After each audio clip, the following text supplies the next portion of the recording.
Hi, my name is Aurora Vane. I'm 32 years old, and I live in the city. It was 11:45 p.m. My office was dark. The only light in the room came from the glow of my phone screen. A notification popped up. It was a forwarded bill. I looked at the number. It was $15,000 from the Zenith Lounge.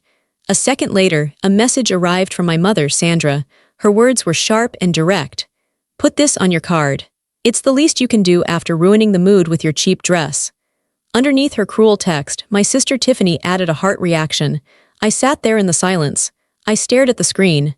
My hand didn't shake. I didn't cry. I didn't type back a furious reply. In that moment, the truth hit me hard. They didn't see me as a daughter. They didn't see me as a sister. To them, I was just a permanent ATM. They thought my silence meant I was weak.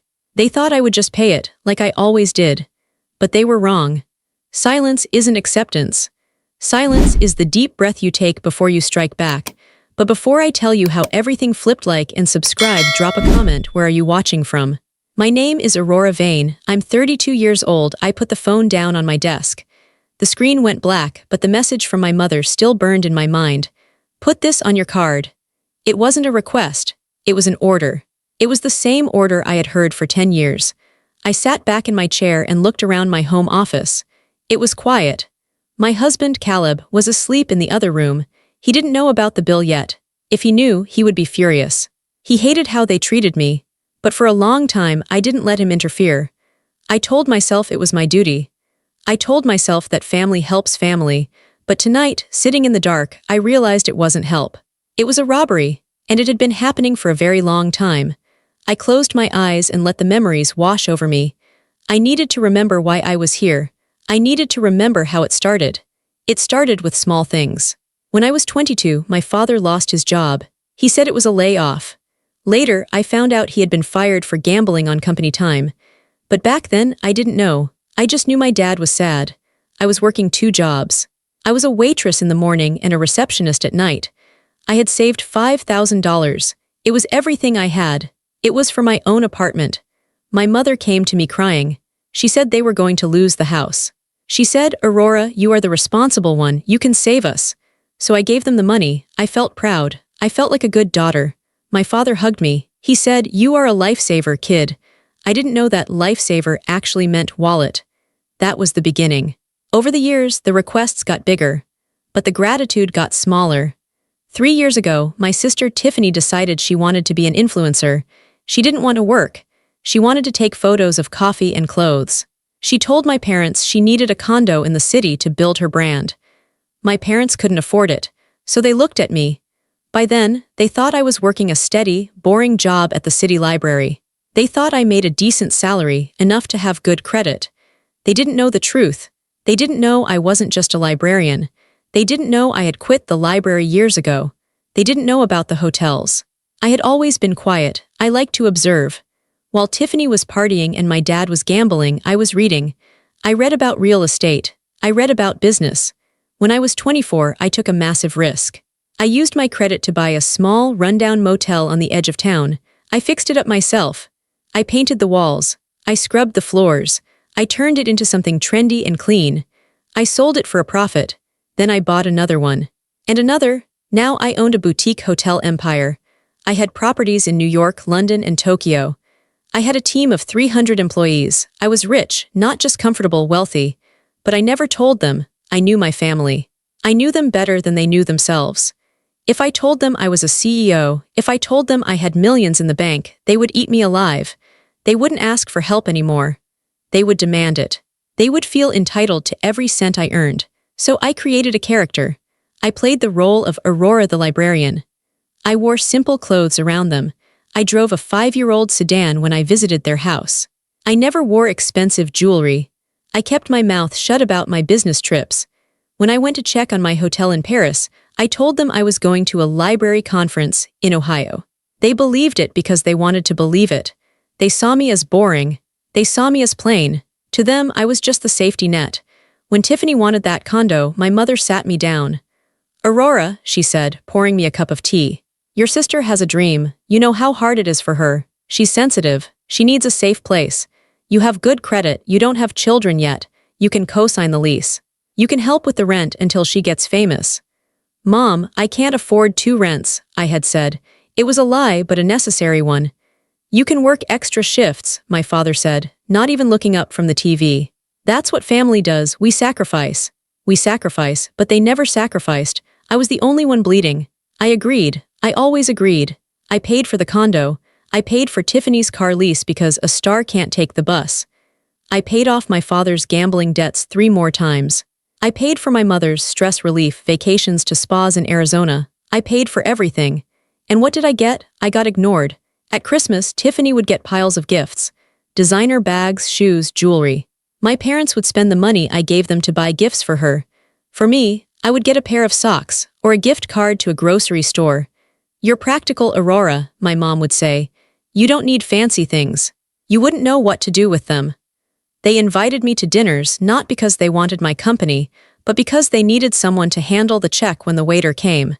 They would order steak and lobster. They would order bottles of wine that cost more than my first car. They would laugh and tell stories. They would talk over me. If I tried to speak, my father would wave his hand. Quiet, Aurora. Tiffany is telling us about her followers. I was a ghost at the table, a ghost with a credit card. Tonight was the worst one yet. The Zenith Lounge was one of the most expensive places in the city. Ironically, I knew the owner. We had done business together. I knew the menu prices. My mother had called me yesterday.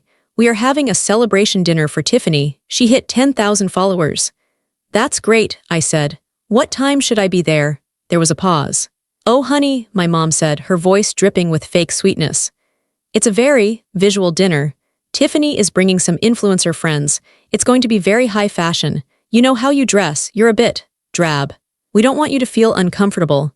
She wasn't protecting my feelings. She was ashamed of me. She didn't want the librarian ruining Tiffany's aesthetic. So I'm not invited, I asked. It's better this way, she said. But we might order a little extra. Can I use the card ending in 4590, just in case? I should have said no, I should have screamed. But old habits die hard, I said yes. And now, here I was, midnight. Staring at a bill for $15,000, they had ordered everything. The Wagyu beef, the vintage champagne, desserts plated with gold leaf. They had feasted like royalty. They had toasted to Tiffany's success. They had probably laughed about me. Poor Aurora, she's probably at home reading a book. She's so boring, at least she's useful. Useful, that was the only word that mattered to them. I looked at the text again. Ruining the mood with your cheap dress. She was talking about the dress I wore last Thanksgiving, a simple navy dress. It cost $300, which wasn't cheap, but it wasn't flashy. Tiffany had worn a neon pink gown with feathers. They told me I looked like a funeral director. They made me sit in the kitchen to eat because there wasn't enough room at the main table. I ate my turkey next to the trash can. And then I paid for the groceries. I felt a coldness spreading through my chest. It wasn't anger. Anger is hot. Anger is messy. This was something different. This was ice. This was the feeling of a bridge finally collapsing after carrying too much weight for too long. I looked at the photo of Caleb on my desk. He had told me a month ago, Aurora, they are eating you alive. You are a powerful woman. You run a massive company. You negotiate with sharks. Why do you let these goldfish bite you?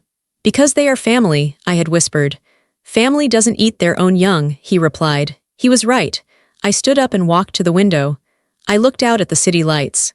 Somewhere out there, my mother, father, and sister were probably still at the lounge, or maybe heading to a club. They were drunk on champagne. They were high on the feeling of being rich without working. They thought the money was magic. They thought it came from a bottomless pit. They thought I was stupid. I touched the cold glass of the window. I wasn't stupid. I was loyal. But loyalty has an expiration date. And tonight, at 11:45 p.m., it had just expired. I turned back to my desk. I sat down. I wasn't the sad daughter anymore. I wasn't the victim wiping tears from her face. I was the CEO. And it was time to conduct a business review. I opened my laptop. The screen glowed blue in the dark room. I didn't go to social media. I didn't go to my email. I went straight to my secure financial dashboard. I had a specific folder labeled Family Debt Consolidation. I created this folder 5 years ago. It was supposed to be a way to track what I gave them just for my own taxes. But over time, it became a record of their greed. I typed in my password. The spreadsheet loaded. I stared at the numbers. Row 1, parents' mortgage $3,200/month. Row 2, Tiffany's condo lease $4,500/month. Row 3, dad's Ford Raptor truck payment $950/month. Row 4, Tiffany's BMW lease $800/month. Row 5, mom's emergency credit card, supposed to be for groceries, balance $12,400. Row 6, dad's business loan gambling debt balance $45,000. The list went on: health insurance, car insurance, cell phone plans, Netflix, gym memberships they never used. Even the dog food for Tiffany's poodle was on my auto-pay. I scrolled down. The total monthly output was staggering. I was spending over $25,000 a month just to keep them afloat. That was $300,000 a year. I could have built a school with that money. I could have invested in a new startup. I could have burned it in a fireplace, and it would have been more useful than this. I looked at the $15,000 bill notification on my phone one more time. Put this on your card. My finger hovered over the trackpad. For years, I was afraid to stop paying. I was afraid they would hate me. I was afraid they would end up on the street and it would be my fault. I was afraid of the guilt. But tonight, the guilt was gone. It was replaced by clarity. It was just math. Equation A, I pay everything. Result: they abuse me, mock me, and demand more. Equation B, I pay nothing. Result: they face the consequences of their own actions. I chose equation B. I started with the credit cards. I logged into the American Express portal. I found the card ending in 4590. The family card. I clicked Manage Card. I clicked Freeze Card. Then, just to be sure, I clicked Report Lost/Stolen. That would kill the number immediately. The waiter at the Zenith Lounge would run the card again, and it would decline hard. Next, the housing. Tiffany's condo was in my name, but she was the tenant. It was a month-to-month lease because I knew she was unstable. I logged into the property management portal. Notice to vacate. Reason: owner requires possession. Effective date: 30 days. Submit. Next, my parents' house. I didn't own their house, but I paid the mortgage directly from my bank account. I went to the bank transfer tab. Recurring payment, parent mortgage. Action: cancel. Are you sure? Yes. Next, the cars. Both leases were in my name. I opened the leasing agency app. Schedule lease return. Date: tomorrow. Location: pickup requested. I worked fast. My fingers flew across the keyboard. It was rhythmic. It was like playing a piano, but instead of music, I was making silence. I canceled the cell phone plan. I canceled the insurance. I canceled the streaming services. I canceled the gym memberships. It took me exactly 18 minutes. 18 minutes to dismantle the entire fake life they had built on my back. I sat back and watched the screen. The status bars all turned from active to canceled or pending termination. It was done. The money tap was dry. The well was empty. I felt a strange sensation in my chest. I expected to feel sad. I expected to feel scared. But I didn't. I felt light. I looked at the clock. 12:15 a.m. at the restaurant. They were probably ordering another bottle of wine. Maybe Tiffany was ordering dessert. Maybe my dad was bragging to the waiter about his successful investments. In a few minutes, the waiter would come back with a little black folder. He would lean down discreetly. He would say, "I'm sorry, sir. The card was declined." My dad would laugh. "Try it again, it's a black card." The waiter would try it again. "I'm sorry, it says the account has been closed." I imagined the look on their faces, the confusion, then the panic. Then the realization that the bill was $15,000 and they didn't have $15 between them. They would have to call me. I looked at my phone. I went to settings. Do not disturb. Allow calls from Caleb only. I picked up the phone and walked out of the office. I went into the bedroom. Caleb was sleeping soundly. He looked peaceful. I crawled into bed beside him. I pulled the blanket up to my chin. For the first time in years, my mind wasn't racing with worry about my family. I wasn't wondering if they had enough. I wasn't wondering if they were happy. I knew they weren't happy right now. And for the first time, I was okay with that. I closed my eyes. Silence, beautiful silence. I woke up at 7 a.m. naturally. The sun was streaming through the curtains. It was a beautiful Tuesday morning. Usually, I woke up with a knot in my stomach. Usually, I checked my phone immediately to see what crisis my mother had invented during the night. Today, I stretched. I felt rested. Then I looked at my phone screen. 147 missed calls. 82 text messages. 25 voicemails. The notifications were a solid block of red on my screen. It looked like a digital crime scene. Most were from Mom, a lot from Tiffany, a few from Dad. I didn't unlock the phone yet. I just read the previews on the lock screen. Mom 12:30 am, Aurora, pick up. Mom 12:35 am, the card isn't working, fix it now. Mom 12:45 am, this is humiliating. Everyone is looking at us. Call me. Dad 1 o'clock am, you ungrateful brat, answer the phone. Tiffany 1:15 am, they are threatening to call the police. Aurora, Mom 2 o'clock am, we had to leave Dad's watch as collateral. I have never been so embarrassed in my life. You are dead to me. Tiffany 3 o'clock am, my Netflix isn't working. Did you change the password? Mom 6 o'clock am, I called the bank. They said you canceled the payments. Is this a joke? I walked into the kitchen and started the coffee maker. The smell of fresh coffee filled the air. Caleb walked in, rubbing his eyes. Phone blowing up, he asked, spotting the device on the counter. Exploding, I said calmly. Did you do it? He asked. He knew I had been close to the edge. I did, I said. I cut them off, everything. Caleb stopped. He looked at me, really looked at me. Then he smiled, a slow, proud smile. Good, we sat down at the breakfast table. I finally unlocked the phone. I decided to listen to one voicemail, just one. I chose the one from my father. I put it on speaker. His voice was slurred. He was obviously drunk. The background noise was the sound of a busy street, probably outside the restaurant where they had been kicked out. Aurora, you listen to me.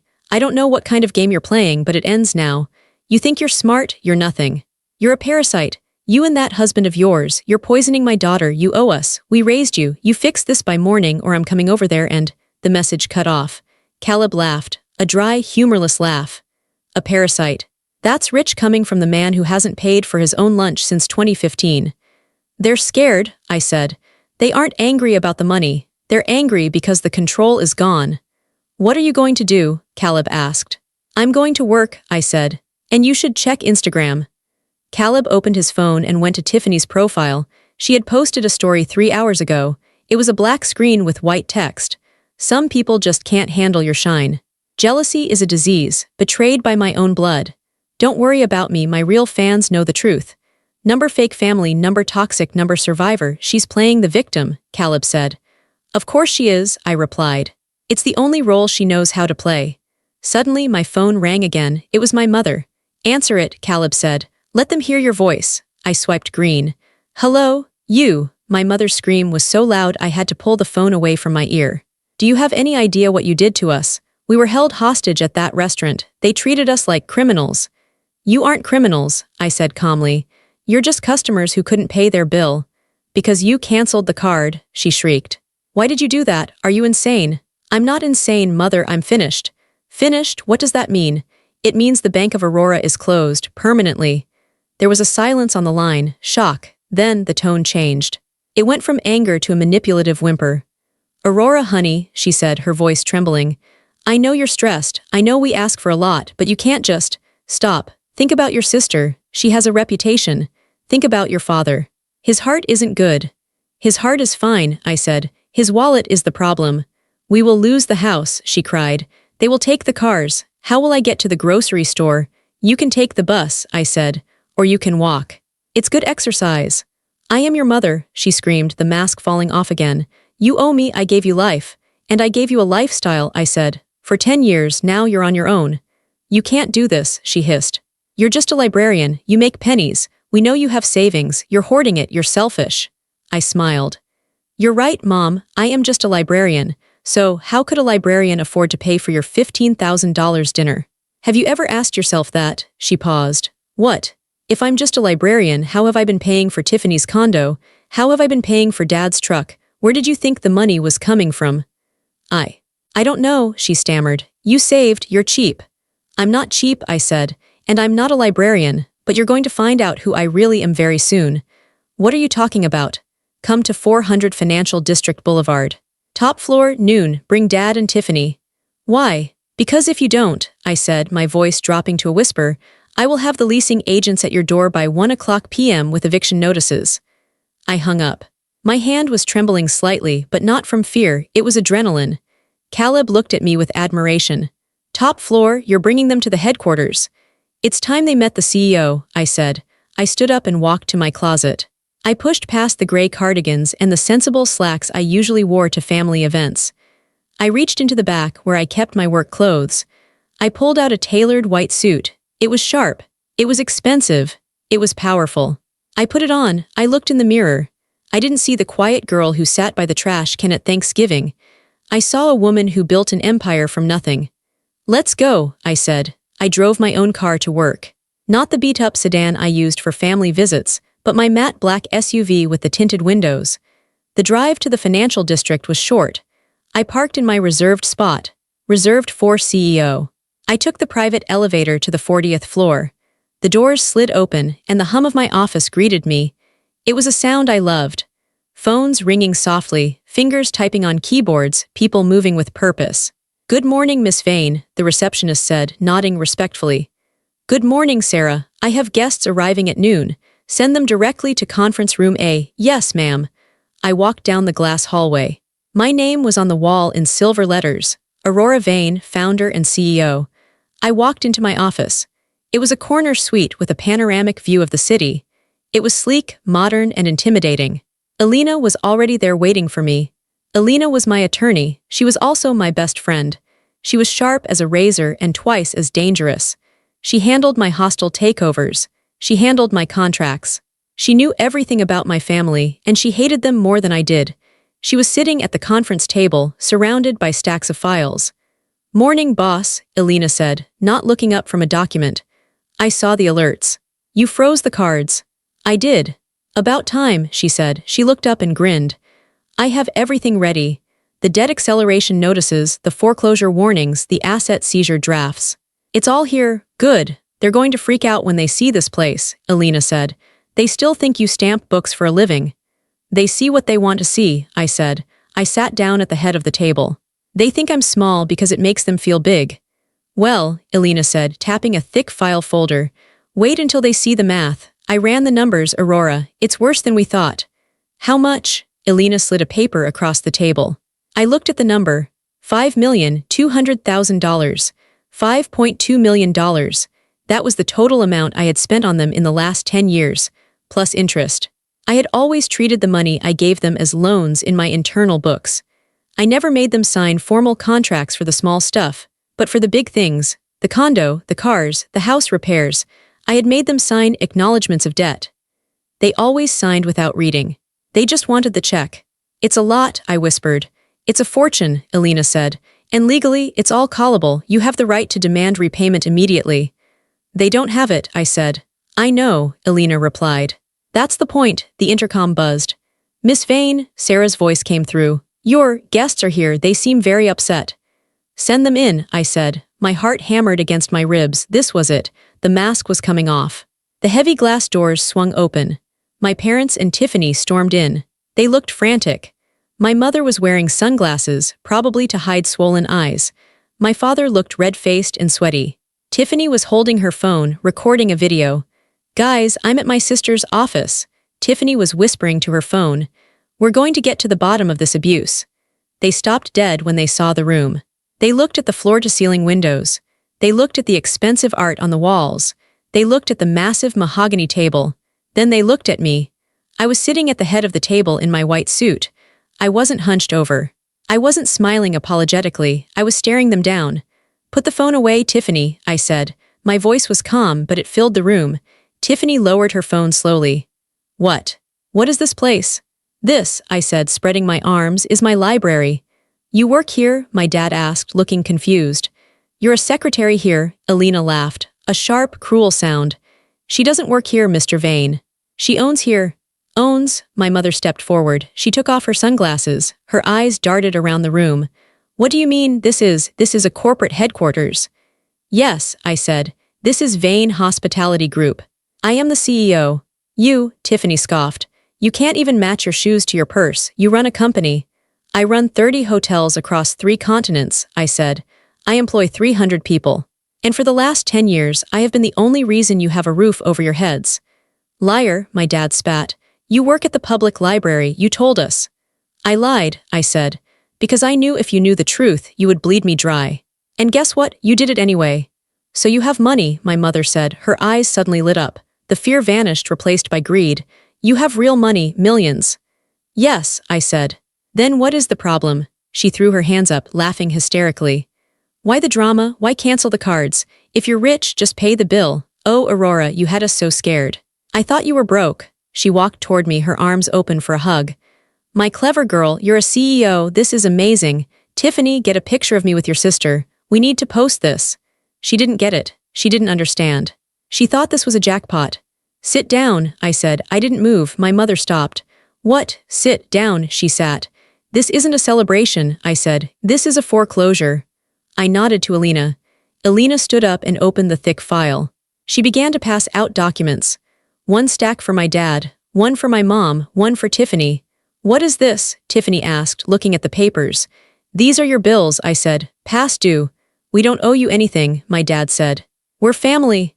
Legally, Alina said, you are debtors, and Aurora is the creditor. You signed these, I said, pointing to the papers. Every time I paid off a debt for you, every time I bought a car, every time I paid for a business loan, I made you sign a receipt. You didn't read them, but the fine print says that these are loans, payable on demand. I am demanding, I said. You can't be serious, my mom whispered. I am very serious. You owe me $5.2 million. The room went silent. The only sound was the hum of the air conditioning. If you can't pay, I said, I will take your assets, the house, the cars, the condo. The jewelry. You wouldn't, my dad said. You're our daughter. I was your daughter yesterday, I said. And you left me with a $15,000 bill and a text message calling me cheap. Today I'm just the bank. And the bank is collecting. My dad's face turned purple. He stood up and slammed his fist on the table. I will not let you disrespect me. I am your father. I will sue you. Alina smiled. I was hoping you would say that. She pulled out one final document. It was a single sheet of paper. It was a copy of a mortgage application. Mr. Vane, Alina said, do you recognize this? My father looked at the paper. All the color drained from his face. He sat back down heavily. What is that? My mother asked. This, I said, is why Dad isn't going to sue anyone. I looked at my father. He was shaking. Tell them, Dad, I said. Or should I? My father was sweating. He wiped his forehead with the back of his hand, trying to look indignant but failing. He looked trapped. The silence in the conference room was heavy. It felt like the air had been sucked out. My mother was staring at the paper Alina had put in front of her. Tiffany was scrolling through her phone, probably checking if she could delete her earlier post about me, but her thumb was shaking. $5.2 million, I repeated slowly. That is the number. This is ridiculous, my mother finally said. She pushed the paper away as if it were contaminated. You can't just invent a number. We are family. We share things. We help each other. I helped you, I corrected her. You took. Alina cleared her throat. She loved this part. She adjusted her glasses and tapped the spreadsheet. Mrs. Vane, let's look at the breakdown. It's quite impressive. Alina began to read. Her voice was calm, professional, and absolutely lethal. Item 402, Tiffany's brand launch party. Cost $45,000. Paid by Aurora Vane. Notes. Tiffany promised to pay back from sponsorships that never materialized. Tiffany scoffed. That was an investment. You can't charge me for that. That was for my career. Did you make a profit? I asked. Tiffany looked down. Exposure takes time. Item 510, Alina continued, ignoring her. Mr. Vane's business ventures. A series of loans totaling $350,000 over 4 years. Notes. Gambling debts disguised as startup capital. My father slammed his hand on the table again, but it was weaker this time. That is private business. You have no right. I have every right, I said. Because I paid the bookies, Dad. I paid them so they wouldn't break your legs. Do you remember that night? Do you remember crying in my kitchen, begging me for help? He looked away. He remembered. Item 600, Alina said. Lifestyle maintenance. This includes the mortgage payments on the house you live in, the leases on the cars you drive, the vacations to Cabo, the wardrobe updates, the private medical insurance. Total. $1.8 million over 10 years. My mother's face went pale. You counted the groceries. I counted everything, I said. Every latte, every tank of gas. Every time you swiped that card, you were digging a deeper hole. But you gave it to us, my mother cried. Tears started to well up in her eyes, her weapon of choice. You said, here, Mom, take the card. You didn't say this is a loan. Look at the documents in front of you, I said. They looked down. Every time I gave you a large sum, I explained, I asked you to sign a little paper. I told you it was for tax purposes. I told you it was just for my accountant. You never read them, you just signed so you could get the money fast. Those papers, Elena said, are legally binding promissory notes. They state clearly that the funds are a loan, payable on demand, and today is the day of demand. We can't pay this, my dad whispered. The fight was leaving him. We don't have $5 million. We don't have $5,000. I know, I said. Then what do you want? Tiffany snapped. You want to put us in jail, you want to ruin us, why are you being so mean? Mean, I laughed. It was a cold, sharp sound. Tiffany, last night you watched Mom send me a text calling me cheap while you ate a $200 steak I paid for. You put a heart reaction on it. Was that mean? She didn't answer. You have 30 days, I said. According to the debt acceleration notice Elena just handed you, you have 30 days to pay the full balance of $5.2 million. And if we don't? My mother asked, her voice trembling. If you don't, Elena said, we begin asset seizure. We take the house. We take the cars. We take the contents of the safe. We garnish any future wages. We take everything until the debt is settled. You would make us homeless, my mother gasped. Your own parents? I'm not making you homeless, I said. You made yourselves homeless. You spent 10 years living like kings on a pauper's budget. You ate the future. Now the bill is due. My mother started to weep. Real, ugly tears. I gave birth to a monster, a cold-hearted monster. You didn't give birth to a monster, I said softly. You gave birth to a bank, and the bank is closed. My father was still staring at that single sheet of paper Elena had set aside. The one I said was the reason he wouldn't sue. He hadn't touched it yet, he was afraid of it. Dad, I said, aren't you going to ask about the other paper? He looked up. His eyes were terrified.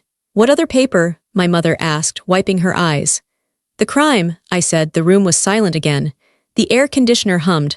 My father reached out a shaking hand and pulled the single sheet of paper toward him. He knew what it was. He had probably hoped I would never find it. What is it, Frank? My mother asked, looking at him. What did you do? My father didn't speak. He couldn't. Elena, I said, read it. Elena picked up her copy. This is a mortgage application for a second lien on the family home, dated 3 years ago. Amount, $250,000. We needed that money, my mother said quickly. For the renovations, for the new kitchen. You know that? Yes, I said. I know you got the money, but look at the signature line, Mom. My mother leaned in. She squinted. It says, Aurora Vane. Correct, I said, but I didn't sign it. My mother looked confused. But, it's your name, you have to sign for the house, the deed is in your name. Exactly, I said. I own the house, so for you to take out a second mortgage, I would have to agree to it, I would have to be there. I would have to sign in front of a notary. I looked at my father. I wasn't there, was I, Dad? He shook his head, a tiny, microscopic movement. Who signed my name, Dad? I asked. He looked down at his lap. I did? What? Tiffany asked, looking up from her phone. Dad forged it. It's called fraud, Elena stated. Bank fraud, identity theft, forgery, in this state for an amount over $100,000. That is a Class B felony. It carries a mandatory prison sentence of 5 to 10 years. My mother gasped. She covered her mouth with her hand. She looked at my father with horror. Not because he stole from me, but because he could go to jail. Frank, she hissed, how could you be so stupid? I had to, he exploded. He stood up, knocking his chair back. We needed the money. Tiffany needed the down payment for her brand. You wanted the kitchen. The bills were piling up. Aurora was. She was asking questions. I couldn't ask her for another loan without her looking at the books. So you stole my identity, I said calmly. You walked into a bank, you brought a fake ID. I assume you used an old one of mine you found in the house, and you forged my signature. You put me on the hook for $250,000. I was going to pay it back, he shouted. I had a system, I was going to win it back. Gambling, I said. You gambled with my freedom. If you had defaulted on that loan, the bank would have come after me. They would have ruined my credit. They could have sued me. But they didn't, he pleaded. I paid the interest. With whose money? I asked. With the money I gave you for the groceries. He fell silent. So here is the situation, I said. I leaned forward. You owe me $5.2 million in civil debt. That's just money. We can fight about that in civil court. But this, I pointed to the forgery. This is criminal. This is FBI territory. Aurora, please, my mother begged. She reached across the table to grab my hand. I pulled it away. He's your father, you can't send him to prison. He's an old man, he won't survive. He should have thought about that before he committed a felony against his own daughter, I said. What do you want? My father asked. His voice was broken, he sounded old. You want blood, you want to see me in handcuffs. I want the truth, I said, and I want justice. We can't pay the money, he said. We just can't. I have a proposal, I said. They all looked up. Hope, desperate, pathetic hope flashed in their eyes. I won't call the police, I said. Not today. My mother let out a sob of relief. But, I continued, raising a finger. I need something from you. I need you to admit who I am. Who you are? Tiffany asked. You're Aurora. No, I said. To you, I've always been Aurora the ATM. Aurora the doormat. Aurora the librarian. I want you to see me. I want the world to see you. What do we have to do? My dad asked warily. One last dinner, I said. Tonight at the Zenith Lounge. We can't go back there, my mother cried. They kicked us out. It's humiliating. I'll handle the reservation, I said. I want you to be there at 8 p.m. sharp. If you are there, and if you do exactly what I say, I will consider not handing this forgery file to the district attorney. That's it? Tiffany asked. Just dinner. Just dinner, I lied. It wasn't just dinner, it was a trap, but they were too desperate to see it. We'll be there, my dad said. We'll be there, Aurora. Thank you. Thank you for being reasonable. Reasonable. That word made me want to scream. There was nothing reasonable about what they had done to me for 10 years. Get out of my office, I said. They scrambled to leave. They grabbed the papers, looking like frightened rats. My mother tried to smile at me as she left, a wobbly, fake smile. See you tonight, honey. When the door closed, I slumped back in my chair. I felt exhausted. Elena looked at me. You know they're going to think they won, right? They think they can talk you out of it over dinner. I know, I said. That's why tonight isn't about talking. Is everything ready for the restaurant? Elena asked. Yes, I said. Caleb is handling the final details. You're ruthless, Elena said, smiling. I'm so proud. I learned from the best, I said. My family taught me exactly how to hurt people. At 8 p.m., I walked into the Zenith Lounge.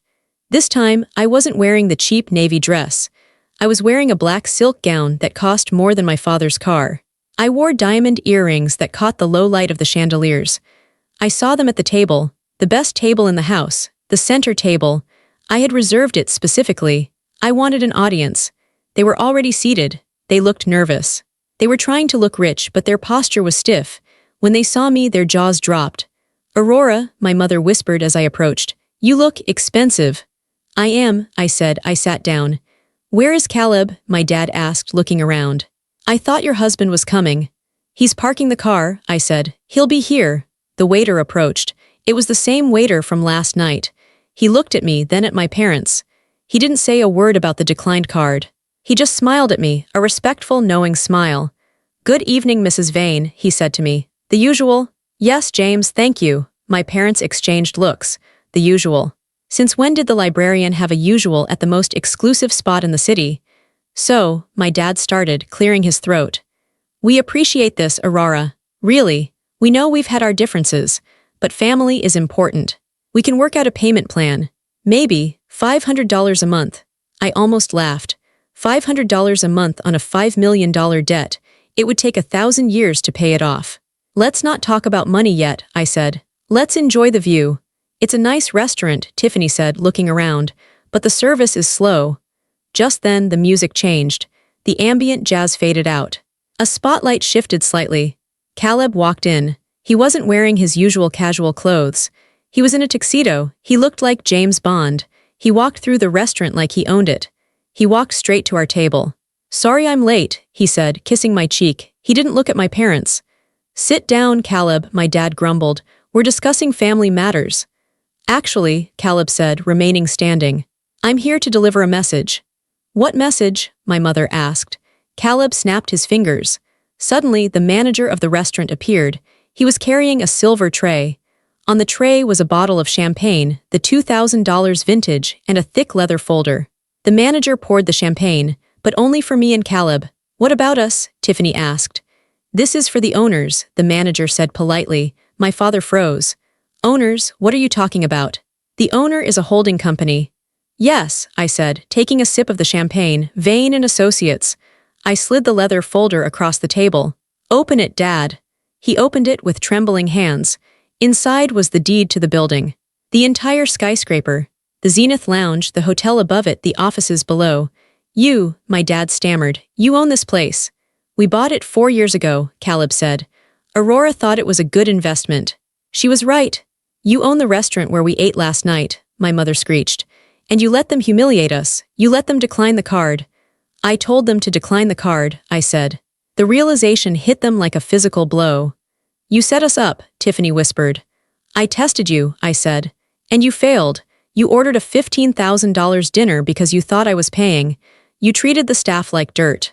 You treated me like dirt, in my own house. This is cruel, my mother cried. People at nearby tables were starting to look. This is evil. No, I said. This is business. I reached into the folder and pulled out 3 envelopes. I told you I wouldn't call the police today, I said. And I keep my word, but I never said I wouldn't collect my debt. I tossed the envelopes onto the table. What are these? My dad asked. Eviction notices, I said. And asset seizure warrants. You can't, my mother screamed. She stood up. I live there, it's my home. It's my house, I said. I paid for every brick, I paid for the roof, I paid for the floor. And now I'm taking it back. Where will we go? Tiffany wailed. I have nowhere to go. I found you a place, I said. I'm not heartless. I pulled out a set of keys. They were plain, rusty keys. There's a 2-bedroom apartment on 4th Street, I said. It's a walk-up, no elevator, no doorman, it's prepaid for 3 months. After that, you're on your own. 4th Street, my dad spat. That's the slums. It's affordable, I said. You'll like it, it's near the bus stop. Tiffany's boyfriend, the influencer who had been quiet the whole time, suddenly stood up.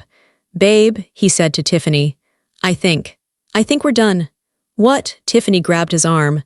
Kyle, don't leave me. You're broke, Kyle said. And your sister is scary, I'm out. He walked away. Tiffany collapsed into her chair, sobbing. You ruined everything, she screamed at me. I fixed everything, I replied. I stood up. Caleb stood with me. You have 24 hours to vacate the properties, I said. The movers are coming tomorrow at 8 o'clock am. Take your clothes and your personal items. Leave the furniture, leave the electronics, leave the jewelry I bought you. Those are assets to cover the debt. I'm not leaving, my dad shouted. I'll barricade the door. Then I'll call the police, I said. And I'll hand them the forgery file. Your choice, Dad, the apartment on 4th Street or a cell in federal prison. He looked at me. He looked at the luxury around him. He looked at the daughter he had underestimated for 10 years. He slumped in his chair, defeated. We'll leave, he whispered. Good choice, I said. I took Caleb's arm. Come on, honey, let's go get a burger, I'm starving. We walked out of the restaurant. I didn't look back, I didn't need to. I knew exactly what they looked like. Small. The next 30 days were a blur of activity, but for the first time in my life, it wasn't stressful activity. It was cleansing. I didn't supervise the eviction myself. I sent Alina. I didn't want to see them crying. I didn't want to see my mother clutching her fur coats, which Alina confiscated because I had paid for them. Alina sent me updates. Day 1, house secured. Locks changed. They took the keys to the apartment. Day 2, Tiffany's car repossessed. She tried to hide it in a friend's garage. We found it. Day 5, Dad's truck returned to dealer. They moved into the apartment on 4th Street. I heard from a cousin that it was a disaster. My mother didn't know how to use a laundromat. My father couldn't watch his premium sports channels because they couldn't afford cable. Tiffany had to get a job as a hostess at a chain restaurant because her influencer career tanked after the scandal. Yes, there was a scandal. Tiffany tried to spin the story online. She posted a video crying about how her evil billionaire sister stole everything. But she forgot one thing. I had receipts. I didn't post them publicly. I just sent a cease and desist letter through Alina, attaching the proof of the forgery and the $5.2 million debt breakdown. I told her, one more post and I released the truth about Dad's crime. She deleted her account the next day. Silence. Now, 30 days later, I stood in the living room of my parents' old house. My house. It was empty. The furniture was gone, sold at auction. The walls were bare. It looked smaller than I remembered. When I was growing up, this house felt like a fortress. It felt like the place where the rules were made. The place where I was told I wasn't good enough, wasn't pretty enough, wasn't smart enough. Now it was just drywall and wood. You okay? Caleb asked, walking in behind me. I'm fine, I said. I'm better than fine. What are you going to do with it? He asked. Sell it? No, I said. I have a better idea. I walked to the window and looked out at the street. I'm going to donate it, I said. Donate the house. Yes. There's a charity that helps young women who age out of the foster care system. They need housing. They need a place to start their lives without debt, without fear. Caleb smiled. That's perfect. I want this house to be a place where girls are supported, I said, not a place where they are used. We walked through the empty rooms. I went into the kitchen. I stood in the spot where I used to eat my Thanksgiving dinner by the trash can. I didn't feel the shame anymore. I just felt pity for the people who had put me there. They were in a cramped apartment now, probably arguing over whose turn it was to wash the dishes. They were learning, for the first time in their lives, what money actually costs. I sold the cars. I sold the jewelry. I sold the furniture. The total came to about $400,000. It wasn't even close to the $5.2 million they owed, but it was something. I took that money and started a scholarship fund. The Aurora Vane Scholarship for Financial Independence. It was for students who had to support their families, for the kids who paid the bills, for the quiet ones who kept the lights on while their parents took the credit. I wanted them to know they weren't alone. As we locked the front door for the last time, my phone buzzed. It was a text from my mother. The heater is broken. It's cold here. Please, Aurora. Just $200 for a repairman. I looked at the message. Old Aurora would have sent the money instantly. Old Aurora would have felt guilty that her mother was cold. New Aurora looked at the weather app. It was 65 degrees outside. They weren't freezing. They were just uncomfortable. I typed a reply. There is a hardware store 2 blocks from you. They sell space heaters for $25. You can walk there. I hit send. Then I blocked the number. It was the final severing of the cord. I wasn't their lifeline anymore. I was free. I sat in my office studio. The ring light was on. The camera was recording. I had never shared my story publicly. People knew me as Aurora Vane, the CEO. They saw the suits, the hotels, the success. They didn't know about the library. They didn't know about the trash can dinner. But after everything that happened, I realized I had to speak. I looked into the lens. I took a deep breath. Hi, I said. My name is Aurora. I paused. For a long time, I thought love was a transaction. I thought if I paid enough bills, if I solved enough problems, if I was quiet enough and helpful enough, my family would finally love me. I leaned forward. I spent $5 million trying to buy their approval. And you know what I got? I got a text message calling me cheap. I held up the printout of the bill from the Zenith Lounge. There are people out there right now who are doing the same thing. You are the responsible one. You are the one they call when the car breaks down. You are the one they call when the rent is due. They tell you that you're the strong one. They tell you family helps family. But ask yourself this, do they ever help you, or do they only call when they need a transaction? My voice remained steady, but I felt the emotion rising in my throat. Not sadness, power. I learned the hard way that you cannot buy love. You cannot pay a ransom for a relationship. If someone only loves you when your wallet is open, they don't love you, they love your utility. I cut them off. It was the hardest thing I ever did. They screamed, they cried, they threatened, they called me a monster. But I'm not a monster, I'm a person who finally decided that I matter. I took my life back, I took my money back. And I built a real family. A family chosen by love, not by blood. A family that brings me coffee in the morning without asking for a loan. A family that cheers for my success instead of being jealous of it. I smiled. A real, genuine smile. If you're watching this and you feel like the ATM of your family, stop, just stop. Close the bank, see who stays. The people who stay are your real family. The ones who leave. They were just customers. You are not unlovable, you are just in the wrong family. Don't set yourself on fire to keep others warm. They will just watch you burn and complain that the fire isn't big enough. I looked at the monitor. The recording light blinked red. My name is Aurora Vane. I am not a victim. I am a survivor, and I am finally truly free. I reached out and pressed the button. Stop recording. The room went quiet. Caleb was standing in the doorway. He was clapping slowly. That was beautiful, he said. It was the truth, I said. What now? He asked. Now, I stood up and smoothed down my suit. Now we go to work. We have an empire to run. I walked out of the room, leaving the past on the cutting room floor. The heavy weight I had carried for 10 years was gone. I was light. I was strong. And for the first time in my life, I was keeping my own shine. If this story resonated with you, If you've ever felt used by the people who should protect you, hit that like button and subscribe. Tell me your story in the comments. I read every single one. Remember, your real family is the one you build. Stay strong.